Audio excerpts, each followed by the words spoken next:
आज हम जानेंगे फंगस फफूंद क्या है। फफूंद ये बेसिकली एक पौधों की कैटेगरी में आता है, लेकिन इसमें क्लोरोफिल नहीं होता, इसलिए ये अपनी खुराक नहीं बना सकता फंगस फफूंद। इसलिए ये दूसरे पौधों पे, हमारे फसलात पे, हमारे बागात पे हमलावर होता है ताकि वो अपनी खुराक बनाए। लेकिन खुराक चूसने के साथ साथ समझे ये हमारा नुकसान भी करता है, तो ये एक तरह का पेस्ट है। अब होता क्या है कि दो चीज़ें हैं, नमी और दर्जा हरारत टेम्परेचर। नमी अगर माहौल में हमारे इर्द गिर्द 70% से बढ़ जाए, फंगस को आप कोई नहीं रोक सकता, फंगस फैलेगी। ख़ास तौर पे नमी जो है ना, इसमें बहुत अहम है। अब फंगस आ जाती है तो हम क्या करें? हम मार्केट जाते हैं, कोई प्रोडक्ट लेकर आते हैं और स्प्रे कर देते हैं, फंगस मर जाती है।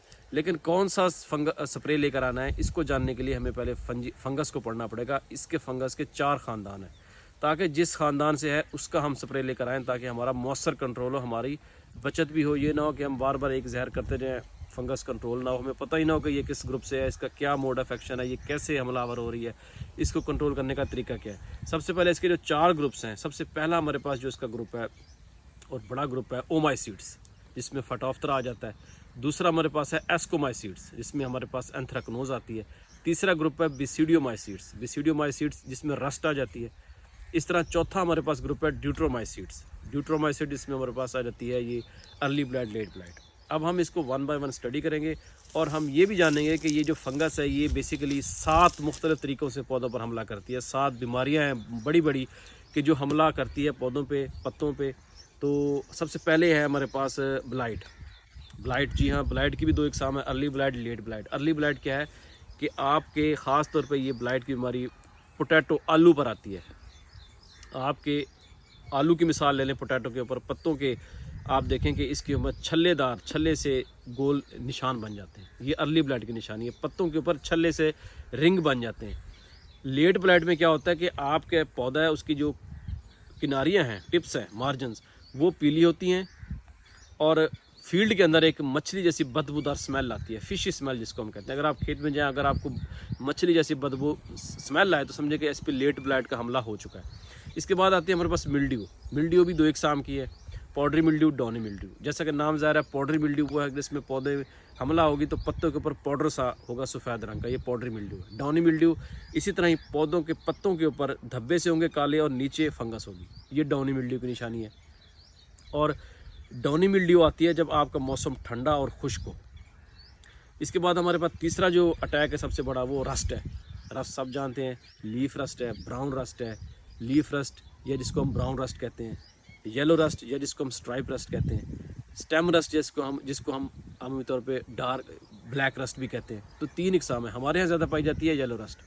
पौधों के पत्तों, ख़ासतौर पे गंदम के ऊपर एक पीले से रंग का, जर्द रंग का पाउडर आ जाए तो ये रस्ट है, और वो आपके यहाँ हाथों पे, उंगली पे चिपक जाता है। रस्ट मीन जंग है।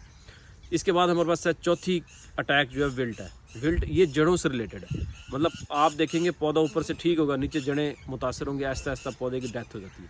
ये जड़ों से रिलेटेड बीमारी है, आम नज़र नहीं आती। अगली बीमारी है हमारे पास एंथ्रेक्नोज। एंथ्रेक्नोज क्या है? एंथ्रेक्नोज हमारे पास मैंगो से रिलेटेड बीमारी, मतलब मैंगो पे, आम पे और सब्जियात पर इसका हमला शदीद होता है। अगला हमारे पास है स्मट, लूज स्मट, जैसा कि गंदम में एक कॉमन बीमारी है। और लास्ट में हमारे पास आती है डैम्पिंग ऑफ। ये डैम्पिंग ऑफ बीमारी ख़ास तौर पर नर्सरी से रिलेटेड है। नर्सरी में छोटे छोटे पौधों में हमला करती है और पौधों की डेथ हो जाती है। अब फंगस का हमला हो जाता है, हम मार्केट में जाते हैं और एक फंजीसाइड लेकर आते हैं। अब फंजीसाइड की 3 इकसाम है। सबसे पहला है कॉन्टैक्ट फंजीसाइड, वो फंजीसाइड जो आप डालते हैं, अप्लाई करते हैं, पौधे की सतह पे जाके फंगस मारता है, जैसे मैंकोजेब है, सल्फ़र है। दूसरी किस्म हमारे पास सिस्टमिक फंजीसाइड। ये वो फंजीसाइड है कि जो पौधे के सिस्टम के अंदर, पत्तों के अंदर जाके सुरायत करके मारते हैं फंगस को, जिसमें हमारे पास डायफेनाकोनाजोल है, टेब्यूकोनाजोल है। तीसरी हमारे पास है ट्रांसलैमिनर फंजीसाइड। ये वो फंजीसाइड का ग्रुप है कि जो बेसिकली आपके कॉन्टैक्ट भी सिस्टमिक दोनों काम करता है और ये हाईली इफेक्टिव है। ये अंदर तक जाके ऊपर नीचे किल कर देता है। ये हाई केमिस्ट्री है, जिसमें आता है एजॉक्सिस्ट्रोबिन। तो ये 3 तरह के फंजीसाइड हो गए। इसके अलावा हमारे पास सुपर फार्मूलेशन भी है, मिक्सचर भी हैं। सबसे पहला हमारे पास है मेटलएक्सल मैनकोजेब, मार्केट में रेडोमिल गोल्ड के नाम से आता है। ये एक सुपर फार्मूलेशन है, बड़ा इफेक्टिव फंजीसाइड है। दूसरे नंबर पे हमारे पास आता है एजॉक्सिस्ट्रोबिन और उसके साथ हमारे पास डायफेनाकोनाजोल। ये ज़बरदस्त फार्मूलेशन है, ये भी एक अच्छा फंजीसाइड है।